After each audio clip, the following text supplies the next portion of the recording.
क्या होगा इस जंग का अंजाम? कैसे बचाएगा गुड्डू खुद को? क्या विलन ने मानी हार? हेलो दोस्तों, आप सभी का स्वागत है बॉलीग्राज स्टूडियोज में। गुड्डू के कहने पर वो आदमी धीरे धीरे अपना मास्क उतारता है। गुड्डू को अब उसकी शक्ल धीरे धीरे दिखने लगती है। वो उसे पहचानने की कोशिश करता है और जब वो आदमी अपना पूरा मास्क उतार देता है तो उसे देखकर गुड्डू चौंक जाता है। वो गुड्डू का बचपन का दोस्त नरेश होता है। उसे देखकर गुड्डू को विश्वास नहीं होता है कि उसका बचपन का सबसे अच्छा दोस्त आज उसे मारने की कोशिश कर रहा है। ये देखकर गुड्डू के साथ से गन गिर जाती है, जिसे देखकर नरेश यानी करण पटेल बोलता है, अपनी गन उठाओ और उसे मुझ पे चलाओ, क्योंकि अगर मैंने अपनी गन उठाई तो मैं बिल्कुल भी नहीं चूकूंगा तुम्हें मारने से। ये सुनकर गुड्डू उसे बोलता है, नरेश तुम अपने गुड्डू को मारोगे?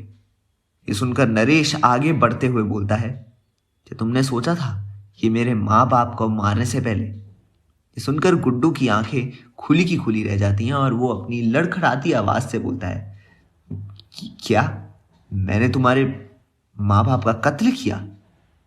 नहीं, ये सच नहीं है, मैं ये नहीं कर सकता हूं।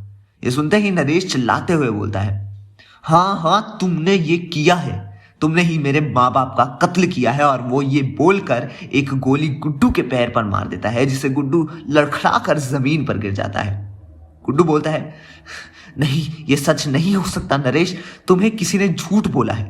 ये सुनते ही नरेश अपनी पॉकेट से एक तस्वीर निकालता है, जिसमें एक बच्चा और उसके साथ में उसके माँ बाप खड़े होते हैं। वो तस्वीर निकालकर नरेश सीधा गुड्डू के मुंह पर फेंकता है।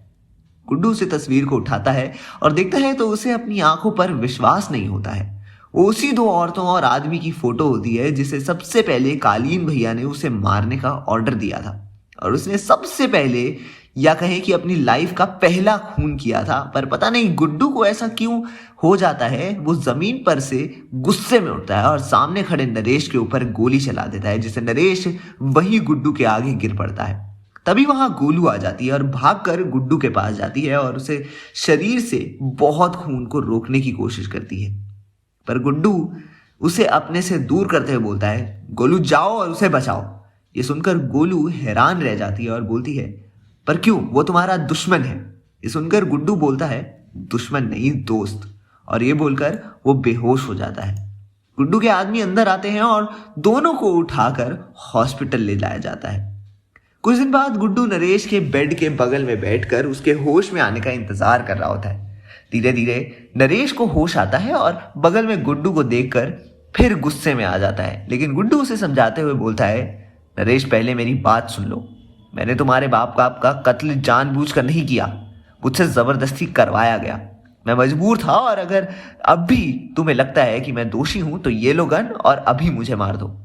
सुनकर नरेश गन लेता है और गुड्डू की तरफ पॉइंट करता है और थोड़ी देर बाद उसे फेंक देता है और गुड्डू को गले लगा लेता है। तो कैसी लगी आपको ये स्टोरी, ये हमें कमेंट सेक्शन में जरूर बताएं और देखते रहिए हमारे चैनल बॉलीग्राज स्टूडियोज।